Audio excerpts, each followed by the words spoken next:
Bismillahirrahmanirrahim. Assalamualaikum warahmatullahi wabarakatuh.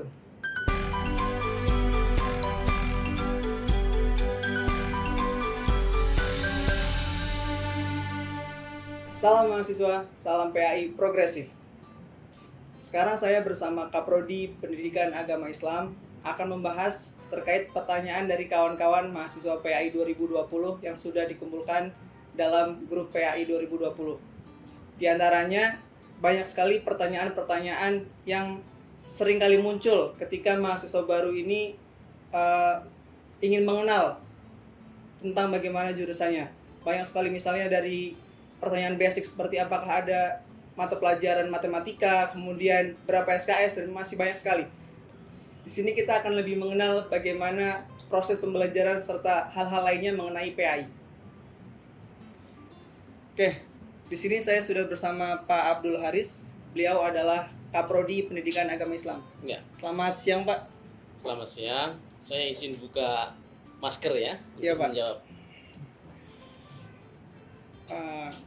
Terima kasih Pak sebelumnya atas waktunya.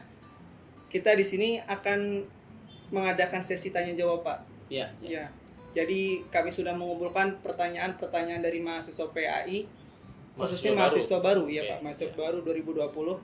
Banyak sekali pertanyaan-pertanyaan dari mahasiswa baru ini terkait perkuliahan, kemudian terkait suasana pembelajaran, serta bagaimana nanti tips and trick menghadapi pembelajaran di PAI, begitu Pak. Baik Pak, di antara pertanyaannya yang pertama itu dari Nabilah Nur Haki dari MA Al-Kafi. Nabila mau nanya ini Pak, terkait berapa jumlah SKS per semester di PAI khususnya Pak? Tiap semester mata kuliah yang ditawarkan oleh prodi PAI maksimalnya 24. Artinya mahasiswa dengan persyaratan mendapatkan IPK 3 atau lebih, dia boleh mengambil 24 SKS. Nah, tentu untuk mahasiswa baru belum ada IPK-nya, ya dia akan ditawarkan 24 SKS. Begitu. Baik Pak, jadi sudah terjawab Nabila, maksimal satu semester itu 24 SKS. Ya. Oke. Pertanyaan kedua nih Pak, dari Umar, asalnya SMAN 1 Pemalang. Malang. Ya. Umar bertanya, mata kuliahnya di PAI ini ada apa aja Pak? Ya tentu banyak ya. Saya nggak bisa menyebutkan semuanya, tapi mata kuliah itu dibagi 4 macam. Ada mata kuliah penciri nasional seperti Pancasila, kewarganegaraan, dan bahasa Indonesia. Kemudian ada penciri universitas. Ini ada studi Islam, praktikum ibadah qiraah, Islam dan ilmu pengetahuan, bahasa Inggris, bahasa Arab. Nah, kemudian ada mata kuliah fakultas, ya, karena kita berada di fakultas ilmu tarbiyah dan keguruan, maka mata kuliah kefakultasan adalah mata kuliah kependidikan. Kemudian ada mata kuliah keahlian, yaitu mata kuliah prodi, yang menjadi core atau inti perkuliahan mahasiswa PAI. Nah, mahasiswa PAI mendapatkan mata kuliah dari semua rumpun ilmu keislaman, baik itu menyangkut Al-Quran dan ulumul Quran, tafsir, ya maksudnya tafsir dan ilmu tafsir, kemudian hadis dan ilmu hadis, fikih dan usul fikih, ilmu kalam, tasawuf, akhlak, dan sejarah kebudayaan Islam. Nah, itulah mata kuliah core dari prodi PAI. Ya, berarti mata kuliah yang dikhususkan di prodi PAI. Gitu. Ya, itu mata kuliah untuk prodi, mata kuliah keahlian untuk mahasiswa prodi PAI. Kemudian ini Pak, kalau pertanyaan ini banyak sekali disampaikan oleh mahasiswa baru Pak. Ya. Apakah ada mata kuliah matematika Pak di PAI? Ya, mungkin ini paling dihindari Pak dari mahasiswa PAI. Ya, tidak ada untuk prodi matematika, tidak ada mata kuliah matematika. Untuk prodi PAI? Ya, tidak ada. Pernah memang ada matematika dasar, tapi itu sebagai mata kuliah pilihan. Tapi untuk mulai dari kurikulum 2018 sampai sekarang tidak ada lagi mata kuliah matematika itu. Oh iya. mungkin mereka ini menghindari hitung-hitungan Pak. Tapi statistik ada. Statistik, Ya, statistik kan penting ya, Iya, Pak. statistik pendidikan dalam hal Ya. itu untuk keperluannya untuk penelitian. Hmm. Ya, mahasiswa nanti di eh, akhir masa perkuliahannya harus menulis skripsi Ya. yang dilakukan dengan penelitian, antara lain penelitian lapangan biasanya menggunakan statistik. Statistik. Nah, dan itu harus mereka kuasai. Ya, jadi teman-teman walaupun tidak ada mata kuliah matematika, masih ada mata kuliah statistik Yang ada hitungannya. yang ada hitungannya. Ya. Oke Pak, kita lanjut ke pertanyaan selanjutnya. Apakah di PA ini kita belajar kitab kuning katanya Pak? Dari Ridwan SMA plus PGRI Cibinong. Ya, jadi kalau misalnya yang dimaksud pengajian satu kitab tertentu tidak, ya. Misalnya di sini apakah ada ngaji kitab Sahih Bukhari atau syarahnya Fathul Bari? Tidak.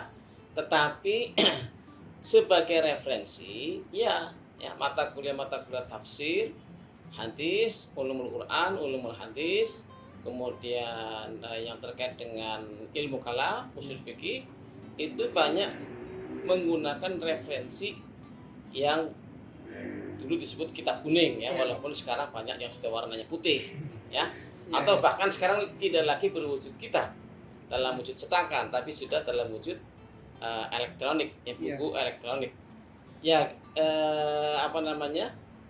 Para dosen itu tentu menyarankan mahasiswa untuk membaca referensi itu yang berbahasa Arab, gitu ya. Ini di samping untuk memperluas wawasan keislamannya, juga untuk menjaga kemampuan berbahasa Arabnya. Kan yang menjadi masuk PAI banyak yang dari pesantren, banyak yang dari madrasah aliyah yang sudah bisa berbahasa Arab. Nah itu dipertahankan dengan membaca referensi yang berbahasa Arab. Ya. Mungkin ini dari pertanyaan kawan-kawan yang berasal dari SMA ini Pak, karena masih banyak kawan-kawan yang dari SMA ini sama sekali tidak menyentuh kitab gundul, khususnya mungkin bukan kitab kuning kan. Iya. Oke, untuk selanjutnya Pak, saran buku-buku yang bagus untuk mahasiswa PAI atau mahasiswa baru PAI dari Raihan SMKN 2 Tangsel. Ya begini, tadi sudah saya singgung bahwa core mata kuliah atau mata kuliah inti di prodi PAI itu menyangkut ilmu-ilmu keislaman ya, dan semua rumpunnya, baik itu Al-Quran dan ulumul Quran, tafsir ilmu tafsir, hadis ilmu hadis dan sebagainya. Saya sarankan dari mulai awal semester atau semester awal 1 ya, mahasiswa sudah mulai mengumpulkan buku-buku yang referensi, yang merupakan rujukan ya. Misalnya Anda nanti mengkoleksi untuk bidang tafsir Al-Maraghi, saya punya satu set misalnya begitu ya. Kemudian untuk hadis Sahih Bukhari, saya punya satu set misalnya begitu.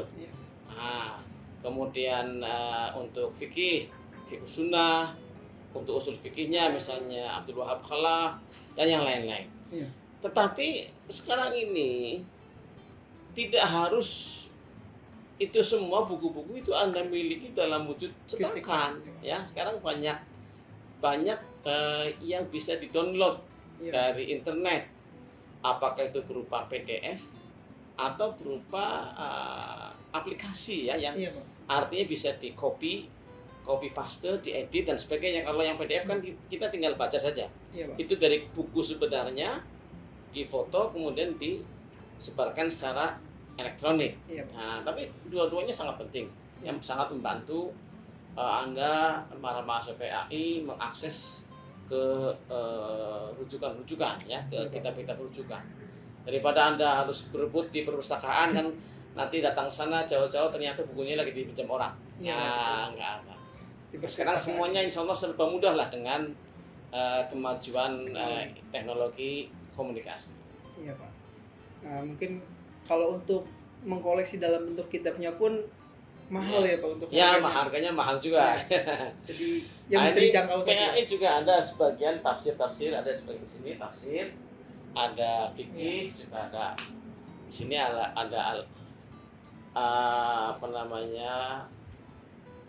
Al-Fiqh wa Adillatuhu ya, Oh iya Pak. karangan Wahbah Zuhaili. Fiqhul Islam wa Adillatuhu. Ya. Ya. Jadi kawan-kawan untuk mengkoleksi bukunya tidak perlu mengkoleksi buku secara fisiknya karena Nah. sekarang sudah dipermudah dengan Ya. teknologi gitu. Ya betul. Untuk selanjutnya Pak, pertanyaannya dari Nurul Syifa MA Jamiyah. Untuk tahun ini pembagian kelasnya bagaimana Pak? Alhamdulillah peminat kepada prodi PAI setiap tahun itu sangat banyak jumlahnya ya. Tahun ini dari berbagai jalur tes masuk itu tidak kurang dari 1.900 calon mahasiswa mendaftar di PAI. Di PAI. Baik itu sebagai pilihan pertama dan pilihan kedua Oh ya. Yang sebagai pilihan pertama itu ada 1.100, sebagai pilihan kedua ada 800 orang ya. iya. Jadi sekitar 1.900. Dan yang kita terima sesuai kuota itu 140. Tapi ternyata saya dapat berita dari Ibu Dekan Iya Pak. yang mendaftar 148. Jadi ada kelebihan 8 orang Oh iya. dari kuota yang semula kita tentukan. Iya. Ya. Nah, 148 itu akan dibagi menjadi 4 kelas A, B, C, D. Kalau 140 kan 35 ya. Karena ada tambahan 8 orang berarti 37. 37 per kelasnya. Satu kelasnya itu 37. Ya. Jadi bisa dibilang PAI ini salah satu program studi favorit ya Pak? Ya kalau di Fakultas Tarbiyah ya Iya. tahun ini ya fakultas-fakultas yang memenuhi kuotanya atau melebihi ya itu Fakultas Ilmu Tarbiyah dan Keguruan, Fakultas Sains Teknologi, Fakultas Kedokteran, Iya. dan Psikologi. Fakultas Psikologi itu peminatnya Banyak. melampaui kuotanya. Hmm. Nah, Nah, jadi teman-teman harus berbangga nih yang bisa diterima di PAI. Oke, untuk selanjutnya Pak, pertanyaan dari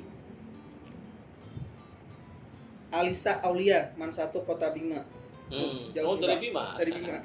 Alhamdulillah ya. Peluang kerja untuk jurusan PAI ini apakah hanya menjadi guru Pak? Nah, begini ya. Tentu ini Fakultas Ilmu Tarbiyah dan Keguruan. Yang kami lakukan di fakultas ini, prodi apapun, adalah menyiapkan mahasiswa, membekali mahasiswa, memberikan pelatihan untuk mereka siap menjadi guru. Iya Pak. Begitu ya.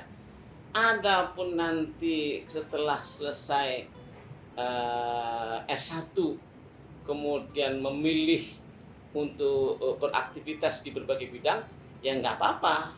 Ya itu sesuai passionnya, sesuai minatnya, itu nggak apa-apa. Dan banyak alumni PAI yang bergerak di bidang misalnya di LSM kan, di bidang politik, di partai politik ada, di bidang mass media ada juga ya, dan juga banyak yang jadi dosen. Saya juga alumni PAI dan tidak jadi guru tapi jadi dosen kan begitu ya. Jadi syaratnya ya harus, kalau untuk menjadi dosen syaratnya harus pasca sarjana ya, tidak bisa begitu tamat S1 jadi dosen. Kalau untuk jadi guru bisa jadi guru langsung dari tamat S1. Meskipun sekarang ini ada namanya PPG, pendidikan profesi guru sebagai syarat sebelum jadi guru, tapi itu tidak menghalangi ya yang belum ikut PPG tetap bisa menjadi guru. Nggak apa-apa ya, misalnya di sekolah-sekolah swasta, bahkan sekolah negeri juga ada. Belum lama alumni PAI yang ikut wisuda tahun angkatan 116 itu menyatakan dia sudah menjadi guru di sekolah negeri bahkan. Walaupun untuk saat ini ya karena baru masih honorer ya, tapi insya Allah nggak lama lagi jadi guru negeri lah gitu. Nah, dari angkatan saya pun yang sudah lulus juga sekarang sudah menjabat sebagai guru Pak, masih guru honorer. Jadi kawan-kawan seperti yang tadi sudah dijelaskan, jangan takut kalau misalnya kalian mungkin sekarang belum memiliki passion sebagai guru, tapi nanti kan seiring berjalannya waktu kalian akan menemukan ya Pak. Iya, oke. Untuk selanjutnya ini Pak, dari Tasya Man 1 Kota Bogor. misalnya kita sudah lulus mau jadi guru PAI, yang menentukan kita mau jadi guru SD, SMP atau SMA itu kita sendiri atau sudah ditentuin gitu Pak? Ya, tentu ya masing-masing ya. Masing-masing mungkin ada yang lebih cocok atau merasa pas kalau dia jadi guru di SD, jadi guru PAI di SD.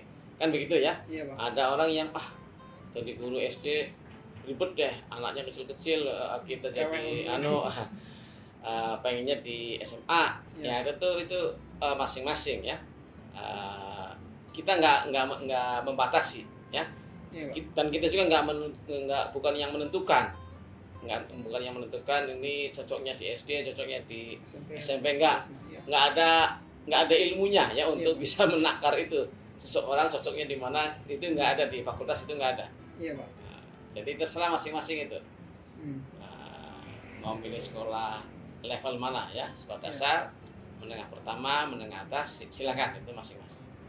Ya, jadi nanti sesuai dengan kemampuan teman-teman semua setelah lulus. Atau misalnya mencari banyak sekarang ya Pak, karena kalau untuk masuk SD, SMP atau SMA ini kan banyak sekali persaingan ya Pak.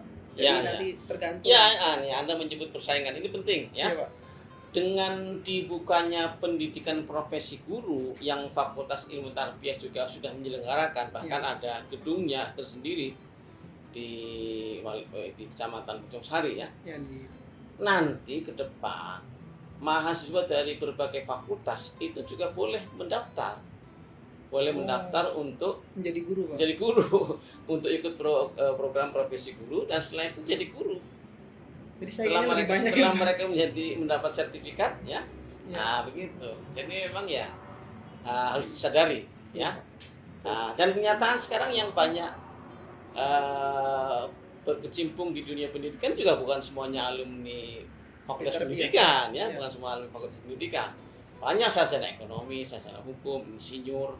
Ini yang lebih penting, bahkan saya sarankan kepada mahasiswa yang masih kuliah, yang sudah semester akhir, jangan hanya berpikir jadi guru, tapi bisa mendirikan sekolah. Itu yang penting. Ya, kadang-kadang kita lihat kepala sekolah ini kok bisa jurusannya hukum, SH, kok jadi kepala sekolah? Memang dia yang bikin sekolahnya. Kan gitu. Banyak ya. Ya ada. Angkatan saya wisuda, tetangga rumah bahkan itu bikin pesantren, bikin madrasah sanawiyah, bikin MI. Nah, baru dua itu memang ada pesantrennya ya. Dan itu alumni fakultas dakwah. Begitu. Jadi yang banyak memikirkan mendirikan sekolah malah justru alumni fakultas lain. Fakultas tarbiyah lebih banyak berpikir bagaimana jadi guru. Ya, harusnya jangan hanya jadi guru ya. Mendirikan sekolah, memberikan lapangan kerja buat kawan-kawannya, kan lebih bagus lagi. Nah, itu teman-teman. Jadi ya dari sekarang, khususnya untuk angkatan saya ini, teman-teman, untuk bagaimana jangan cuma berpikir hanya menjadi guru, tapi kalau bisa mendirikan sekolah. Ya. Gitu. Baik Pak, untuk pertanyaan selanjutnya ini Pak.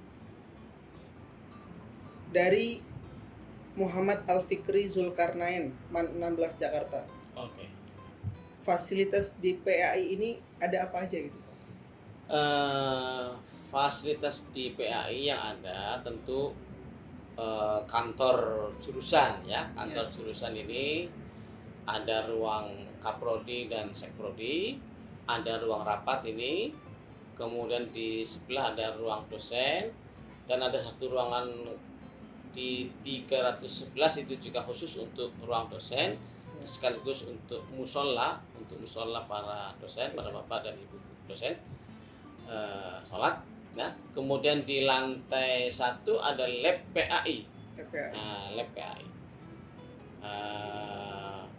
Adapun fasilitas yang lain seperti lab komputer, lab micro teaching itu digunakan bersama oleh semua prodi yang ada di Fakultas Ilmu Tarbiyah dan Keguruan. Iya Pak. Mungkin yang belum tahu nih Pak, dari kawan-kawan masuk PAI yang baru, lab PAI ini untuk apa Pak? Atau PAI penelitian atau apa mungkin? Lab PAI itu lebih banyak digunakan untuk praktikum, qiraat dan ibadah. Isinya memang itu media-media atau alat peraga Ya. untuk pelaksanaan praktikum kiroat dan praktikum ibadah di situ. Ya. Bukan untuk Penelitian. penelitian, Jadi bukan IP seperti itu lab penelitian. biologi atau Iya. fisika, bukan ya. Ya, jadi di lab PAI itu nanti ada mata kuliah diantaranya praktikum ibadah, kemudian praktikum Kiroat. kiroah. Jadi nanti bagaimana cara memandikan mayit. gitu Iya, ya, Pak. memakai jenazah. Ya, seperti itu. Jadi kawan-kawan nanti bisa mempraktikkan di situ. Baik Pak, untuk selanjutnya ini Pak, pertanyaan dari Vivian Rahmawati, SMK KBM 2 Bekasi. SMK. SMK Pak. Oh. Ya, banyak Pak yang dari SMK ternyata tahun ini. Iya. Pertanyaannya, syarat mendapat kamlat dari prodi PAI, kumlaut dari PAI. Oh. Ya itu bukan persyaratan itu bukan dari PAI saja ya. Oh, iya. Artinya sama. Semua mahasiswa yang dari hasil perkuliahan IPK hasil perkuliahan kemudian ditambah dengan nilai hasil ujian skripsi, kalau mencapai 3,5 maka itu dia mendapat Predikat. yudisium dengan pujian atau cum laude istilahnya. Nah, berapa itu cum laude itu kalau 3,5? Apakah nilainya A semua? Enggak harus A semua ya. Kira-kira kalau 3 itu kan kalau B semua. B semua itu 3. Kalau B semua ada C1 atau 2, maka 2,9 lah begitu ya.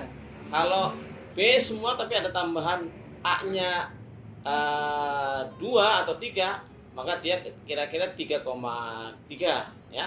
Nah, untuk yang 3,5 ya A-nya separuhnya. Separuh dari misalnya nih ya. Anda semester ini mengambil 10 mata kuliah.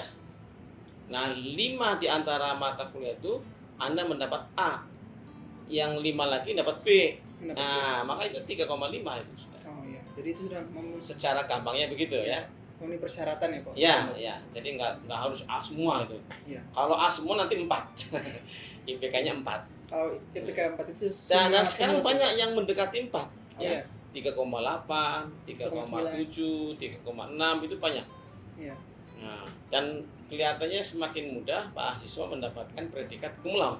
Betul, Pak. Atau dengan pujian. Jadi jangan terlalu khawatir Ya. kawan-kawan.